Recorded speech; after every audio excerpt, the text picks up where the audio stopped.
నమస్తే, welcome to hit TV. నేను మీ మాధురి. ఈరోజు మనతో పాటు ఉన్నారు కేఎస్ ప్రసాద్ గారు, పొలిటికల్ అనలిస్ట్. నమస్తే సార్.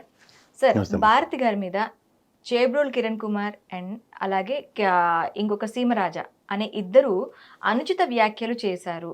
సోషల్ మీడియా వేదికగా తనని అనుచితంగా మాట్లాడారు అని చెప్పి వాళ్ళని అరెస్ట్ చేయడం జరిగింది. కిరణ్ కుమార్ని అదుపులోకి తీసుకున్నట్టున్నారు. ఇంకా సీమరాజా గురించి వెతుకుతున్నారు.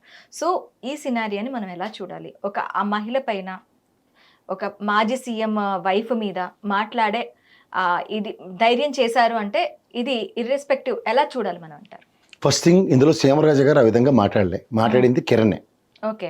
రెండోది ఏంటంటే, ఇవాళ నేను మార్నింగ్ నాకు సాధారణంగా డిబేట్లు ఉంటే నేను వెళ్తాను, లేనప్పుడు కొన్ని ఛానల్స్ చూస్తుంటారు రెగ్యులర్గా, అన్ని ఛానల్స్. ఇవాళ ఒక ప్రైమ్ నైన్లో విజయ్ కిరణ్ అని తెలుగుదేశం అధికార ప్రతినిధి వచ్చాడు. చిన్న కుర్రాడు. ఇవాళ అతని సంస్కారానికి, అతని విజ్ఞతకి ఇవాళ కనుక అన్ని పార్టీలు కనుక ఆ విధమైన సంయమనాన్ని పాటిస్తే, ఎందుకంటే అతను ఫస్ట్ డిబేట్ స్టార్ట్ అవగానే, అతనికి మైక్ ఇవ్వగానే అతను ఫస్ట్ ఏం చేశాడంటే, రెండు చేతులు దండం పెట్టి భారతమ్మను క్షమించమని అడిగి, ఏ ఆడపిల్లల మీద ఈ విధంగా అబాస్కు పాలు చేస్తూ వాళ్ళ అనవసరమైన మాటలు అనడం ఏ పార్టీకి కూడా వన్నీ తేదు. మా పార్టీ తరఫున నేను క్షమించమని అడుగుతున్నానని చెప్పి అతని సంస్కారం చాటుకుంది. అయితే మాత్రం నిజంగా వాళ్ళ తల్లిదండ్రులు ఈ విధమైన సంస్కారం ఎవరికైనా ఇస్తే ఇలాంటి పనికిమాలిన పనులు ఉండవు. ఫస్ట్ ఆఫ్ ఆల్ ఇది నాకు తెలిసి అన్ని పార్టీలకి వర్తిస్తుంది. అంటే గతంలో నేను ఈ బోర్గడ్డ అనిలు ఇలాంటి విషయంలో కూడా సంబంధిత వైఎస్ఆర్సీపీ అధికార ప్రతినిధులతో నేను చాలా వేదికలు పంచుకున్న దాంట్లో కూడా వాళ్ళు కూడా మాకు పార్టీకి సంబంధం లేదు, కానీ అతను మాడింది అనుచిత వ్యాఖ్యలు తప్పని చెప్పడం నేను గ్రహించాను. ఇక్కడ ఏమవుతుందంటే, ఈ తెలుగుదేశం పార్టీకి ఏంటంటే దారిన పోయిన కంపెనీ కాలుకు తగిలించుకున్నట్టు వీళ్ళు చూస్తూ ఏం చేశారంటే, తెలుసో తెలియకో అతను బాగా వీడియోలు చేస్తున్నాడు, 5 లక్షలు వెళ్ళిపోతున్నాయని అతను ఇంటర్వ్యూ మనం ఫాలో అయితే కిరణ్ చూసుకుంటే అందులో ఈ సెడ్ వెరీ క్లియర్లీ, నన్ను చంద్రబాబు నాయుడు గారు నా వీడియోలు చూసి బాగున్నాయని చెప్పి నన్ను పిలిచి మాట్లాడి ఐటీడీపీలో అవకాశం ఇచ్చి ఐటీడీపీలో మాట్లాడమని ఇచ్చారు. ఇప్పుడు మన ఇద్దరం ఇక్కడ డిబేట్ ఉంది. సే ఫర్ ఇన్స్టెంట్ మన ఇద్దరం మాట్లాడుతుంది, ఇద్దరు కెమెరామెన్లు షూట్ చేస్తారు, నెక్స్ట్ అది ఎడిటింగ్కి వెళ్తుంది. ఎడిటింగ్లో సే ఫర్ ఇన్స్టెంట్ నా దగ్గర నుంచి ఒక పనికిమాలిన మాటలు 4 వచ్చాయి. ఎడిటర్ ఏం చేస్తాడు, ఆయనకు ఉన్న నెక్స్ట్ చీఫ్ ఎడిటర్కి చెప్పి, సార్ ఇట్లా మాట్లాడి మనం డెలిబరేషన్స్ తీసేద్దాం, వీడియో వచ్చా. నెక్స్ట్ అది ఎక్స్క్లేషన్ మేనేజ్మెంట్ లెవెల్లోకి వెళ్తుంది. సరే, ఈయన కొంచెం తేడాగా మాట్లాడతారు. మీకు చీఫ్ ఎడిటర్ ఒక అతను ఉంటాడు, ఆయన ఏం చేస్తాడు, హెన్స్ ఫోర్త్ ప్రసాద్ గారు అబ్యూజివ్ లాంగ్వేజ్ మాడితే ఈయనని పిలవద్దు. వచ్చినప్పుడు ఆయనే కలిసి, ప్రసాద్ గారు మనం బాగా చేస్తున్నారు కానీ లేదంటే ఈ అబ్యూజివ్ లాంగ్వేజ్ మనకు కుదరదు సార్, మా ఛానల్ డెకరం కాదు. అప్పుడు ఏం చేయాలా, నేను తమాయించుకుని ఒళ్ళు దగ్గర పెట్టి మాడాలి, లేదా 2 సార్లు మాడితే మీరు ఇంక అక్కర్లేదు సార్, దండం పెట్టి పంపిస్తారు. నేను అంటుంది అది లైవ్ టెలికాస్ట్ కాదు కదా, అవును, ఎంతమంది ప్రమేయం లేకుండా వీడియో బయటకు రాదు కదా, అవును, పోనీ ఇదేదో మొదటిసారి కాదు కదా. దీనికన్నా ముందు అతన్ని తెలుగుదేశం పిలిచి ఐటీడీపీ ఇచ్చి చంద్రబాబు గారు ప్రోత్సహించారు. అంటే ఇప్పుడు సే ఫర్ ఇన్స్టెంట్, నేను చిన్నప్పుడు ఆ పక్కింట్లో జాంకాయ కోసాను, నేను చాలా చిన్నపిల్లని, అలా నేను అనలేక ఇంటికి వచ్చి మా అమ్మ నాన్న తిడతారు, కానీ ఏటిలాగా మీ వాడు ఇంటికి వచ్చి అడిగి తీసుకోవచ్చు కదా, దొంగతనాలు చేస్తాడని చెప్తే దాన్ని అపవాదం ఎవరు మోసినట్టు, నేనా మా నాన్నగారల్లా. సో ఈ తలవంపులు పార్టీ అధినాయకుడు అయి ఉండి ఆయనకే నెత్తికి బాచినట్టే కదా. ఎందుకు యూట్యూబర్లు బోలు మంది ఉంటారు. ఇప్పుడు నేను ఉదాహరణకి నేను చేసి వీడియోలు ఉంటే ఆవిడ పక్కన వేరే ఛానల్లో అతను ఛానల్ పెట్టుకుని నేనైతే ప్యాషన్తో చేస్తున్నాను. ఆయనకి నేను మాడింది నచ్చలే, ఎందుకంటే నేను మాడింది శాసనం కాదు కదా, అందరూ వినాలి. ఇదేం నేను డిస్క్లైమర్ వేయట్లేదు కదా, వినకపోతే మర్యాదగా ఉండదు, శిక్షిస్తాం, ఇదేం ఉండదు కదా. నచ్చిన వాళ్ళు వింటారు, వాడు మనోభావాలకు నచ్చిన వాడు ఏం చేస్తాడు, నాకు చెప్పులు దండ వేసి చెప్పుతో 2 పీకి ఏట్రా మాడుతున్నావు ప్రసాద్ గారు అని చెప్పి వాడు తిడుతూ నా మీద వీడియోలు చేశాడు. దానికి కూడా కొంతమంది చూస్తున్నారు. అతను ఆ పందాయించుకున్నాడు, అతను చూస్తున్నారు. ఇప్పుడు ఉదాహరణకి శంకరాభరణం సినిమా చిరంజీవి చేయమంటే అవుతుందా? ప్రయత్నించాడు కదా ఆయన, ఏముంది రుద్రవీణ ఒకటి అలాంటివన్నీ చేస్తే అవన్నీ యావరేజ్ కింద ఉన్నాయి. అలా ఎవడి పని ఆడు చేయకుండా ఇప్పుడు అనవసరంగా కొన్ని పనులు చేయడానికి కొంతమంది ఉంటారు. హీరో సీరియస్గా యాక్ట్ చేస్తుంటే మనకు కాస్త ఇబ్బంది పడకుండా కమెడియన్ పెడతారు. అట్లా మేము చేస్తున్నాం నచ్చని వాళ్ళ కోసం అలాంటి వాళ్ళు తిట్టుకుంటూ ఉంటారు. అది నేను కనుక తిట్టుకున్న, నాకు తిట్లు నచ్చలేదన్నది అతనికి నాకు వ్యక్తిగతం. ఇక్కడ మీరు తెలుగుదేశంకి ఏమైందంటే, వీళ్ళు రాగానే ఒక పార్టీ సభ్యత్వ నమోదు, ఒక ఐడి కార్డు ఇచ్చి ఈడు మావాడే అని అడిగి మెడలో వేరతాడేసి ఇన్ని కార్యక్రమాల్లో ఇవాళ అతనికి ఉపద్రవం వస్తే పార్టీ నుంచి సస్పెండ్ చేయవలసి వచ్చింది. అదే ఒక యూట్యూబర్గా ఉన్నాడు అనుకోండి, అతనికి వాళ్ళకి వ్యక్తిగతం అయ్యి ఉంది. ఇక్కడ దారిని పైన కంప తగిలించుకున్న బాబాని తెలుగుదేశం ఎక్స్ప్లెనేషన్. రెండోది, అతని పార్టీ నుంచి ఎక్స్పోజ్ చేస్తూ పోలీసులకు అప్పచెప్పడం జరిగింది. ఇది వైఎస్ఆర్సీపీ గురించి మాట్లాడడం. ఈ వర్ర రవీంద్ర, రమాదేవి గారు ఎవరో 4-5 ఉన్నారు. వాళ్ళు ఇలాంటి వీడియోలు ఏవో చేశారు, మాట్లాడేవారు, చెత్త చెదారు అనుకుందాం ఎగ్జాంపుల్. లేదంటే బోర్గడ్డ అనిలే, వీళ్ళకి ఎప్పుడు ప్రాథమిక సభ్యత్వం వైఎస్ఆర్సీపీతో లేదు, సానుభూతి పరులు. వాక్ స్వతంత్రం ఉంది, భావ ప్రకటన స్వేచ్ఛ ఉంది. ఓకే. వాక్ స్వతంత్రంలో బూతులు మాట్లాడకూడదు అన్నది సమాజం మనకిచ్చిన డెకరం. సమాజాన్ని వైలేట్ చేస్తే నేను బూతులే మాట్లాడుతున్నాను ఎవరేం చేయగలరు? బాబు సర్లే పక్కకెళ్ళు. నీకు విని ఆనందించే వాళ్ళు ఆనందిస్తారు, వినకూడా ఉండేవాళ్ళు అందరికీ సైకో మెంటాలిటీ ఉండాలి లేదు కదా. అవును. వాళ్ళ మెంటాలిటీ ఉన్న వాళ్ళు వాళ్ళు అలాంటివి ఎంజాయ్ చేస్తారు, వాళ్ళకి వదిలేయండి. అట్లా కాకుండా ఇది యాజ్ ఇఫ్ అన్నట్టు మాట్లాడడం చాలా తప్పు అంట. ఇప్పుడు ఉదాహరణకి ignorance is death, tolerance is also. Ignorance అంటే ఏంటి? ఆ సీమరాజు గారి గురించి చెప్పు, ఆయన మెల్ల కండు వేసుకుని ఆయన మాట్లాడుతున్న మాటలు, అది పార్టీ ఏం చేయాలి? నీకు సభ్యత్వం లేదు, నా పార్టీ మనిషివి కాదు, నువ్వు కండు వేసుకుని ఎలా మాట్లాడుతున్నావు అని కేసు పెట్టారు అనుకోండి, ఇంకోసారి ధైర్యం చేస్తారా?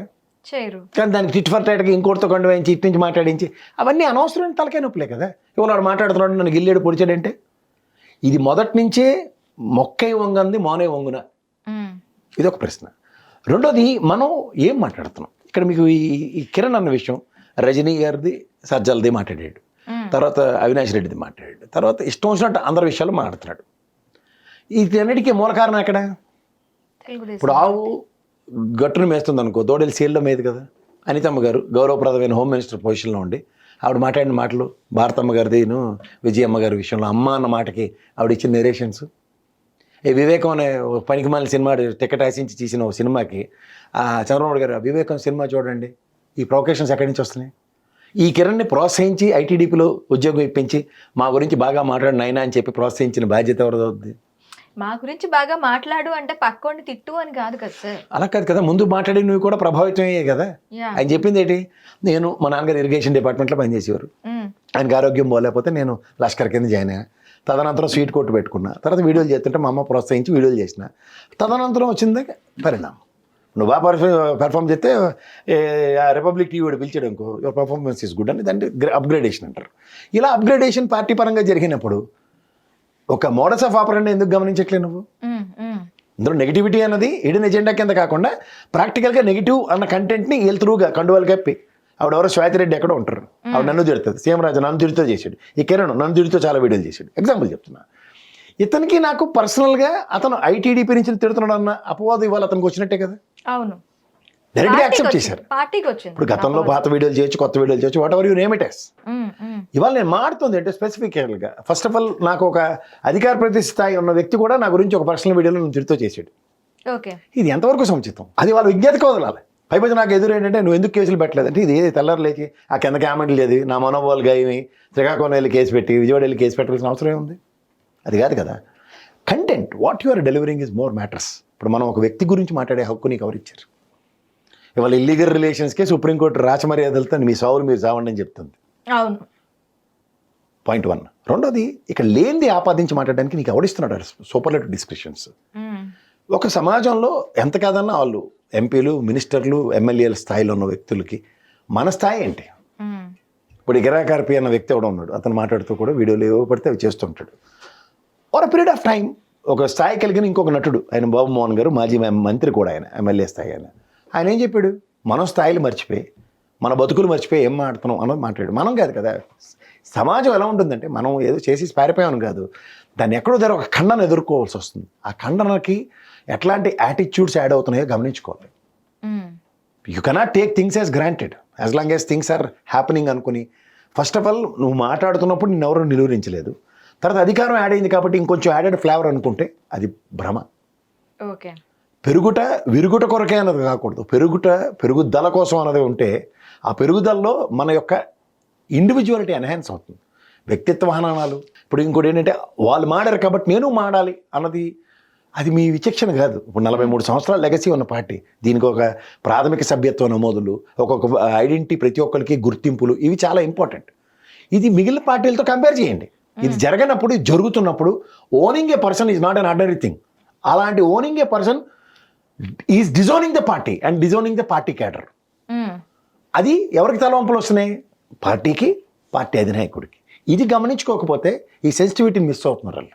ఇంకొకటి సార్, ఇక్కడ పార్టీని ప్రొవోక్ చేసి నువ్వు ఇలా మాట్లాడు అన్నడానికి ఎంతవరకు ఛాన్సెస్ ఉండొచ్చు అంటారు? ఇప్పుడు నేను అంటుంది ఏంటంటే, నేను తెంపిన జాంకాయ ఉపద్రవం మా నాన్నగారికి వచ్చింది అంటే నేను కోతి పని చేశానన్న మా నాన్న గ్రహించి 4 పీకి ఇంకోసారి అటు వెళ్తే తోలు చిరిగిపోతుంది అన్నాను అనుకో, నాకు ఆ భయానికి నేను ఇంకోసారి జాంకాయ దగ్గరికి వెళ్ళను.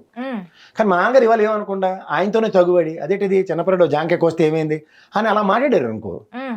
అప్పుడు ఏమవుతుంది నాకు, నేను చేసింది రైటు, నాకు ఫ్యామిలీ యాక్సెప్టెన్స్ అన్నది వాస్తవం అవుతుంది. ఎందుకు అంటే విడుదల రజనీ విషయంలో, అవినాష్ విషయంలో, తర్వాత 4-5 సందర్భాల్లో వ్యక్తిగత హననాలు చేస్తూ మాట్లాడుతున్నవన్నీ కూడా టాలరెన్స్.